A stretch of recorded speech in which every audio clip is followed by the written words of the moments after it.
మా నీహారిక నిర్మించిన 'కమిటీ కుర్రోడు' చిత్రం ఆగస్టు 9న రిలీజ్ అవ్వబోతుంది. ఆ సినిమాని మీ అందరికంటే నేను ముందే చూడటం జరిగింది. చాలా బావుందనిపించింది. Very impressive. Niharika multi talented. మంచి ఆర్టిస్టే కాదు, ఒక నిర్మాతగా కూడా మంచి అభిరుచి ఉంది.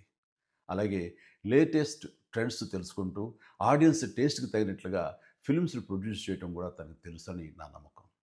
అంతకు మించి మన తెలుగు ఆడియన్స్ ఎప్పుడు భాషతో సంబంధం లేకుండా ఫ్రెష్ అండ్ ఎక్సైటింగ్ కంటెంట్ ఏదొచ్చినా సరే చూసి ఆనందిస్తారు, ఆదరిస్తారు. ఈ సినిమా గోదావరి జిల్లాలోని ఒక పల్లెటూరులో 11 మంది స్నేహితుల మధ్య జరిగే కథ. డైరెక్టర్ యదువంశీకి ఇది మొదటి సినిమా.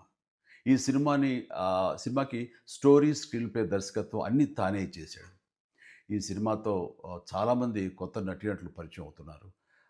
ముఖ్యంగా మెయిన్ లీడ్స్‌గా 11 మంది అబ్బాయిలు, అలాగే నలుగురు అమ్మాయిలు పరిచయం అవుతున్నారు. ఇది పరిశ్రమకి చాలా అవసరం.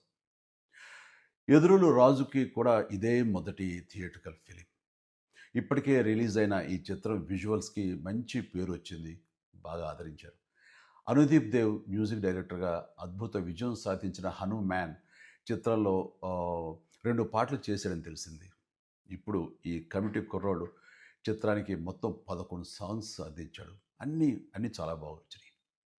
ఈ చిత్రం ప్రేక్షకుల్ని అలరిస్తుందని భావిస్తున్నాను. వీళ్ళందరి కృషికి, టాలెంట్‌కి తగ్గ గుర్తింపుని, రివార్డ్స్‌ని ఈ సినిమా సాధిస్తుంది, అందిస్తుందని ఆశిస్తూ 'కమిటీ కుర్రోళ్ళ' టీమ్ అందరికీ ప్రత్యేకించి మా నేహార్‌కు all the very best. God bless you.